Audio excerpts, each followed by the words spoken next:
बिस्मिल्लाहिर्रहमानिर्रहीम स्टूडेंट्स, अस्सलाम वालेकुम। आज हम लेसन नंबर 14 को कंटिन्यू करेंगे, जो कि बहुत इम्पोर्टेंट है point of view of exams और आपकी पर्सनल लाइफ के बारे में भी। इसमें हम एजेंट्स ऑफ सोशलाइजेशन का जिक्र करेंगे। जैसे आपने सुना होगा एजेंट्स क्या होते हैं। एजेंट्स होते हैं जो कोई काम करते हैं। जैसे आपको आपने सुना होगा ये फ़लाँ एजेंट है, ये बंदों को पाकिस्तान से बाहर भेजता है, इस तरह फॉर एग्जांपल। इस तरह कुछ ऐसे एजेंट्स होते हैं जो बच्चों की सोशलाइजेशन करते हैं। बच्चों की नहीं, हर एज ग्रुप की वो सोशलाइजेशन कर रहे होते हैं। सबसे जो उसमें बेसिक चीज़ है वो आपकी फैमिली। जो फैमिली का रोल है वो बहुत देर पा होता है। जिस तरह के फैमिली ने बच्चों की नशनुमा की होती है, तरबियत की होती है, वो बाद वाली उम्रों में भी आपको नज़र आती है। फिर स्कूल आ जाता है, फिर हमारे दोस्त अहबाब आ जाते हैं, फिर मैस मीडिया, स्पेशली आजकल सोशल मीडिया। पुराने दौर में टीवी था, अखबारें थीं, ये सारे मूवीज़ थी, फिल्में थीं, वो सारी। और फिर हमारा मज़हब, ये भी हमारी सोशलाइजेशन कर रहा होता है। अभी वन बाय वन करके हम इनको देखते हैं। सबसे पहले हम देखेंगे जी, एमसीक्यू हो सकता है, एजेंट्स ऑफ सोशलाइजेशन पीपल और ऑर्गेनाइजेशन, जो कि हमारी पर्सपेक्टिव बनाते हैं ज़िंदगी के। उसमें हमारी फीलिंग्स, एटीट्यूड और बिहेवियर को भी शेप करते हैं। ये सारी ये एजेंट जो है वो ये काम करता है कि हमारी फीलिंग्स, हमारे रवैये, हमारे बिहेवियर्स, उनको शेप करने में मदद देता है। अच्छा, 3 ऑफ द एजेंट्स जो हमने देखा है कि वो बड़े मेन हैं, फैमिली, पीयर ग्रुप और मीडिया। इनका अपनी जो है ना ज़्यादा ही कुछ रोल है हमारी ज़िंदगी के अंदर। अभी हम देखें first of all family. Family की अगर बात करें, फैमिली जो है फर्स्ट एंटिटी है जो कि बच्चे को सिखाती है कि वो क्या है, लड़की है, लड़का है, उसने कौन से काम करने हैं, कैसे बोलना है, कैसे बड़ों से बात करनी, कैसे छोटों से बात करनी। अगर हाई क्लास की बात करें तो कैसे उन्होंने पुअर क्लास की जो है ना उनसे डील करना है। ठीक, तो ये फैमिली जो है वो सारा मेन बच्चे का एक फ्रेम बनाती है, दिमाग का फ्रेम बनाती है कि आपने ऐसे दूसरों के साथ डील करना है। और अगर देखें स्ट्रॉन्ग एंड वीक, इंटेलिजेंट और ये सारा जो है ना फैमिली, आपके पेरेंट्स होते हैं या आप अगर पेरेंट्स हैं तो आपके बच्चे जिस तरह आप उनको कहेंगे वैसे ही वो बन जाएंगे। आपने वो सुना होगा, वो एक साइंटिस्ट था, आई थिंक वो न्यूटन था, या आई थिंक वो कोई और था, मेरे जहन में नहीं आ रहा, जिसकी माँ ने उसको कहा था कि वो बहुत ज़हीन है। बेसिकली वो था बड़ा वो डल बच्चा, स्टूडेंट, मगर जब उसकी माँ ने कहा कि मैं ये जब नाम आया तो मैं आपके साथ शेयर करूंगा कि कौन सा वो साइंटिस्ट था, मतलब माँ ने उसको कहा कि वो बहुत इंटेलिजेंट है। इवन कि वो इंटेलिजेंट नहीं भी था, फिर भी जब वो जवान हुआ और इसने इतनी इन्वेंशंस की कि दुनिया हैरान रह गई।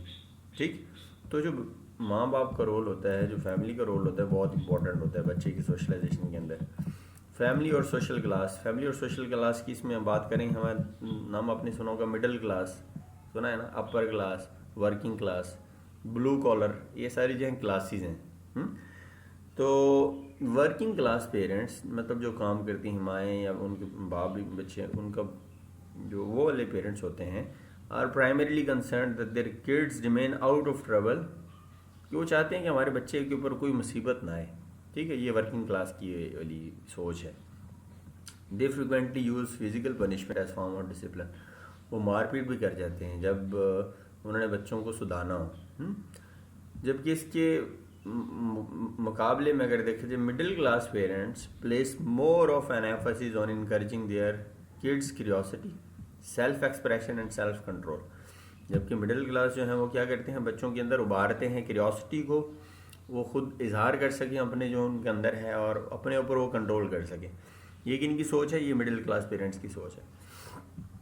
वो बच्चों को फिजिकल पनिशमेंट देने के बजाय वो क्या करते हैं, उनके साथ वो निगोशिएट करते हैं, उनका गुफ्तगू करते हैं। हाँ बेटा बता तेरा मसला क्या है। ठीक है, ये है जी मिडिल क्लास पेरेंट्स की सोच।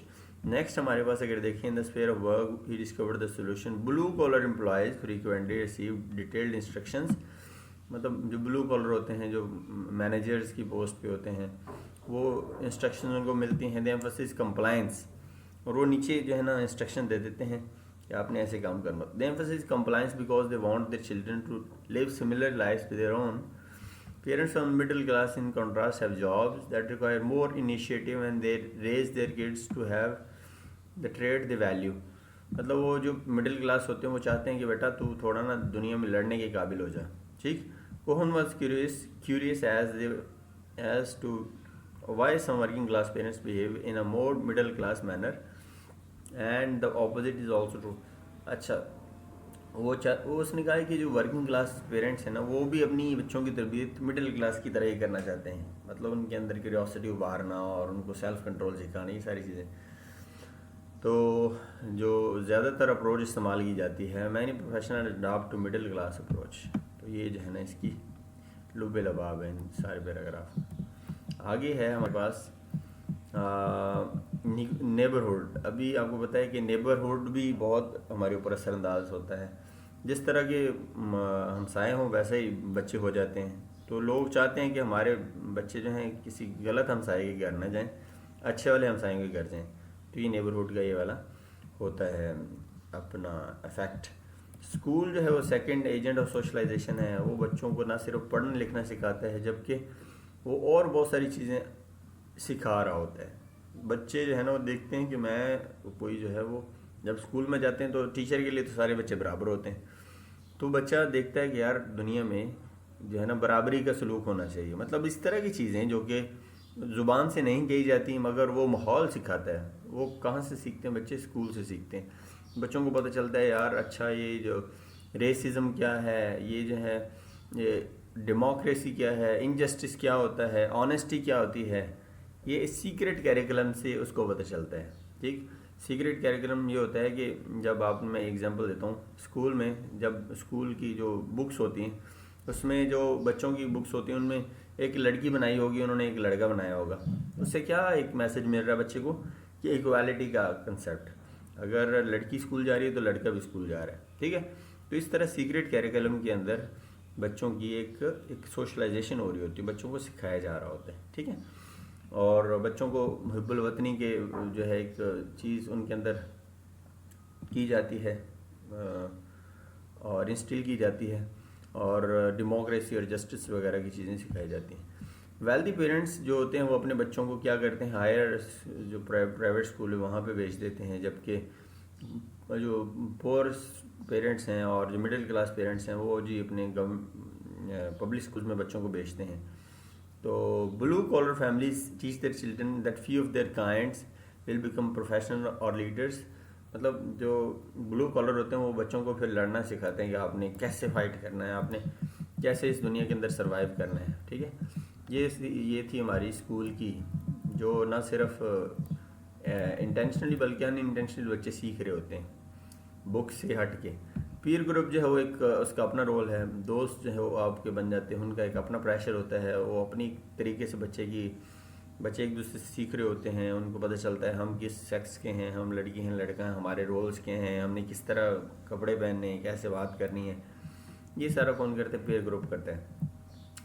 अच्छा, जेंडर और सेक्स में फ़र्क आपको बता दूं. जेंडर होता है एक सोसाइटी जो करती है असाइन कि अब तुम लड़की हो तुम्हारे ये रोल्स हैं, तुम लड़की हो तुम्हारा ये रोल है, तुमने ऐसे करना है, ऐसे घर के या बाहर के काम करने हैं. और जो सेक्स होता है वो कुदरती होता है, लड़की या लड़का, मतलब जो बाय बर्थ आपको मिलता है. Boys are popular because they fit the stereotype of being athletic, cool and tough. तो ये जो है क्या है, स्टीरियोटाइपिक लफ्ज़ है. उसको उर्दू में अगर बात करें तो दुखियानोसियत. दुखियानोसियत होती है कि जिसमें रियलिटी का इतना एलिमेंट ना हो मगर एक सोच है जी. ठीक है. तो उसको बोलते हैं जैसे लड़कियों के साथ औरतों के साथ एक ड्रामों में हमेशा उनको डोमिनेटेड ही दिखाया जाता है. मतलब वो एक मर्द के नीचे ही वो काम कर रही होती हैं, जबकि या वो ऐसे मतलब ऐसे शो पीस के तौर पे उनको जो है वो फिल्म या मूवी के अंदर रखा जाता है, ड्रामे के अंदर रखा जाता है और उसका कोई काम ही नहीं है. जबकि रियलिटी में और औरतें बहुत कुछ करती हैं. ठीक है. तो ये स्टीरियोटाइप्स होती हैं. मैं इस जब नेक्स्ट टॉपिक आएगा तो फिर इसको बड़े ब्रीफली एक्सप्लेन करूँगा. तो बॉयज़ की कौन कौन सी स्टीरियोटाइप्स हैं? एथलेटिक वो हैं जी, वो बड़े कूल होते हैं, बड़े टफ होते हैं. मतलब ये सोच है, इसमें ज़रूरी नहीं कि हर बंदा ही एथलेटिक वाली ट्रेड्स रखता हूँ. अच्छा जी, नेक्स्ट हमारे पास है पॉपुलैरिटी फॉर गर्ल्स. गर्ल्स की अपनी तरीके से लोग करते हैं कि उनको किस तरह क्लॉथिंग करवानी है, किस तरह उनका मेकअप करना है, and their capacity to draw in popular boys की कैसे उन्होंने लड़कों को अपनी तरफ माइल करना है। ये भी मतलब सीख रही होती हैं लड़कियां अपनी बड़ियों से, जो अनइंटेंशनली सीख रहे होते हैं। Academic achievement in kids subculture varied in two different direction. High grades hurt boys popularity. अच्छा, जो हाई ग्रेड्स होते हैं लड़कों की, वो जो पॉपुलैरिटी उनको हर्ट करते हैं। All the good grades boosted girls position among their peers. अच्छा, अच्छे ग्रेड अगर ले लें लड़कियां तो उनकी एक पोजीशन बन जाती है अपनी दो बाकी सहेलियाँ होती हैं उनमें। और जो दोस्त होते हैं आपका पीयर ग्रुप होता है, वो कन्फॉर्मिटी या रिजेक्शन आपको सिखाते हैं। कन्फॉर्मिटी होता है उन्होंने ग्रुप का एक समझ रहे हैं उसूल है, अगर आपने उसूल तोड़ा तो आपको इन चीज़ों के अलकाबाद दिए जाएंगे। आउटसाइड है, नॉन मेंबर एंड आउटकास्ट, कि तू हमारा तो है ही नहीं, तू हमारी बात नहीं मानता, फिर तो हमारा है ही नहीं। मतलब इस तरह की जो है प्रेशर फिर मिलते हैं बच्चों को। और if your classmates are college bound, ये एक और भी बड़ा इसका रोल है। जो पीयर ग्रुप है ना, ये बच्चों को ड्रग यूजेज सिखा सकता है अगर गलत हों, उनको डिसऑनेस्ट बिहेवियर, चोरी, डाके और गलत कामों में जो है इन्वॉल्व कर सकता है। अगर अच्छा बच्चों का सोशल ग्रुप नहीं है तो कोशिश करें कि आपका बच्चों का जो पीयर ग्रुप है वो बड़ा अच्छा किस्म का होना चाहिए। अल्लाह हर किसी की बच्चों को जो है उनको हिफाजत करे। जैसे हालात हैं, अल्लाह माफ़ करे, 2 दिन के अंदर जो है बच्चा ख़राब हो सकता है। ठीक है। मैस मीडिया की अगर बात करें, उसका भी बहुत रोल है हमारी एटीट्यूड्स, बिलीफ और वैल्यूज़ को सेट करने में। बच्चे बहुत सारी चीज़ें जो हैं वो कार्टून्स और उन मॉडल से सीखते हैं जो कि जिनको अपना हीरो समझ होते हैं। तो बच्चों की जो एक्टिविटीज़ के ऊपर भी नज़र रखनी चाहिए। नेक्स्ट हमारे पास है रिलीजन। रिलीजन का भी बड़ा रोल है। हमें बता दी गए हैं कि क्या चीज़ें हलाल हैं, क्या हराम है, किन चीज़ों से अल्लाह राज़ी होता है, किन से अल्लाह नाराज़ होता है। तो बच्चे कोशिश करते हैं कि उनके ऊपर एक्ट अपॉन किया जाए। ठीक है। आगे, people who attend religious services for instance pick up concerns about proper speech, attire and etiquette. Etiquette के स्पेलिंग होते हैं, याद रखिएगा, आपसे कोई पूछ सकता है, फ्यूचर में आपके काम आएंगे।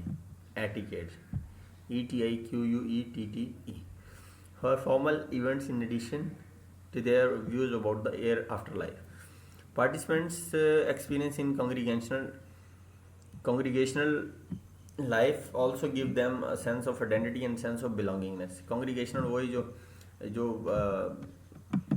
सरमन्स होते हैं जो चर्च या मस्जिद वगैरह में आपको दिए जाते हैं। और जो रिलीजन होता है वो आपको बहुत सारी चीज़ें, सपोर्ट भी देता है। ऐसी जगह फ़र्ज़ करो आप चले गए हैं जहाँ पे आपको कोई जानता ही नहीं, मगर आप एज अ मुस्लिम वहाँ पे जाके हेल्प ले सकते हैं, यार मैं मुसलमान भाई हूँ और यहाँ और कोई रिलीजन के हैं, तो वो लोग आपकी मदद करेंगे। आगे हमारे पास है desocialization and desocialization. Desocialization ऐसा एक्ट है जिसमें क्या करते हैं आप, उसका पुराना जो है वो ब्रेन वॉश कर देते हैं, नया ब्रेन है उसको फिर, जैसे कि फ़र्ज़ करें एक बंदा आर्मी में चला गया, वो आर्मी में चला जाता है तो फिर उसकी सोच बिल्कुल तब्दील हो जाती है, नॉर्मल इंसानों से वो हट के सोचता है। या मेंटल हॉस्पिटल जो हैं वहाँ पे कुछ और तरीके से उनका माहौल ही कुछ डिफरेंट होता है। ठीक है। तो ये जो फिर बच्चे की दोबारा एक रीसोशलाइजेशन होती है, उसको मतलब वो दोबारा से नए प्रैक्टिस सीखता है, नए नई वो सोचें सीखता है। तो ये जो है ना पुराना सब कट हो जाता है, नया उसको जो है वो अडॉप्ट करना पड़ता है। Total institution such as prison, mental health facilities and military boot camps are locations where people are fully blocked off from the outside world and immersed in the activities of the institution. The total institutions are designed, ये MCQ बन सकते हैं, total institutions होते हैं कौन से, मतलब जहाँ से वो एक बार चला गया तो फिर वो बिल्कुल तब्दील होकर निकलेगा।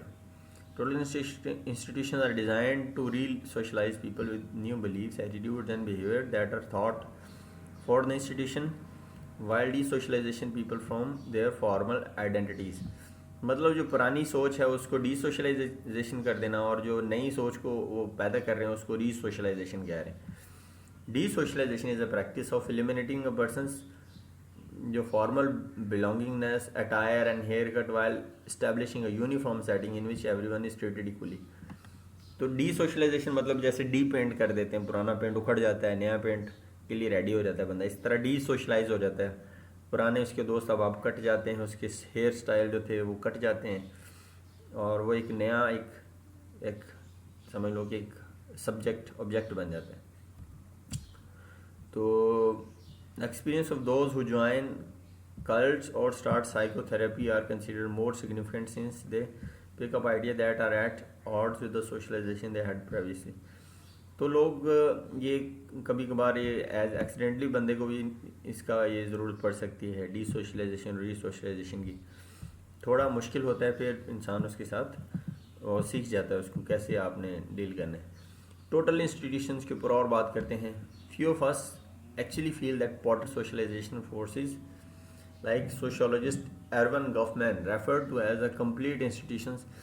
टोटल इंस्टीट्यूशंस को उन्होंने complete institutions भी बोला है कि उनका टोटली कल्चर चेंज होता है। आप अगर आप देखोगे जो फौजी होते हैं उनका सोच कुछ और तरह की होती है, मतलब वो नॉर्मल इंसानों की तरह नहीं लगते। वजह क्या है, उनका अपना नहीं है प्रॉब्लम, वो एक इंस्टीट्यूशन का एक हिस्सा बन जाते हैं जो कि जिनको इस तरह सिखाया जाता है कि वो कैसे सर्वाइव करेंगे वो। तो एक बार जब इंसान की सोशलाइजेशन हो जाती है बाय फोर्स, उसको नॉर्मल इंसान बनने में बहुत टाइम लगता है, ठीक। तो इसलिए जो एक बार फौजी बन जाता है फिर नॉर्मल इंसान बनने में उसको सारी उम्र ही लग जाती है। उसकी वो पंक्चुअलिटी, उसकी वो हार्डनेस, वो फिर नॉर्मल इंसानों से थोड़ी डिफरेंट हो जाती है, ठीक है। तो इसमें उनका कोई कसूर नहीं है, वो वजह क्या है, जस्ट सोशलाइजेशन है जो कि बाय फोर्स उनको ऐसे करवाई जाती है कि वो दूसरों से अलग हो जाएं, उनकी सोच दूसरों से अलग हो जाए, ठीक है। He use this phrase to describe a setting where residents are cut off from the rest of society and virtually complete under authority of ruling authority. ऐसे होता है ना, जैसे institution like boot camps, jails, prisons, concentration camps. Concentration camps होते हैं जिनमें जेलों जंग वगैरह में अगर कोई पकड़ा जाए तो उसको फिर कंसंट्रेशन कैंप्स के अंदर रखा जाता है। और convents, some religious cults and some military schools like West Point, या हमारे मदरसाज हो सकते हैं या कुछ ऐसी जगह हैं जहाँ पे बच्चा एक बार चला जाए तो उसकी फिर सारी जो है ना वो कुछ टाइम के लिए उनका ही होकर रह जाता है, ठीक है। दिस नेस्टी ग्रीटिंग में involve taking a picture, shaving the head और टेकिंग फिंगरप्रिंट्स। तो इस तरह अगर एक बार आ जाए न्यू कमर, उसको फिर टोटल चेंज करके भेजते हैं। Newcomers might be told to strip off, go through a humiliating semi public inspection and then put on uniform signifying their new position. तो जेलों वगैरह में भी ऐसे होता है, या कोई मिलिट्री में जब होता है इनरोल तो उसको भी फिर ये वाली स्टेप से गुजरना पड़ता है अनफॉर्चुनेटली। तो वो बंदा जो है वो टोटल चेंज हो जाता है, उसकी सारी शर्म दूर हो जाती है।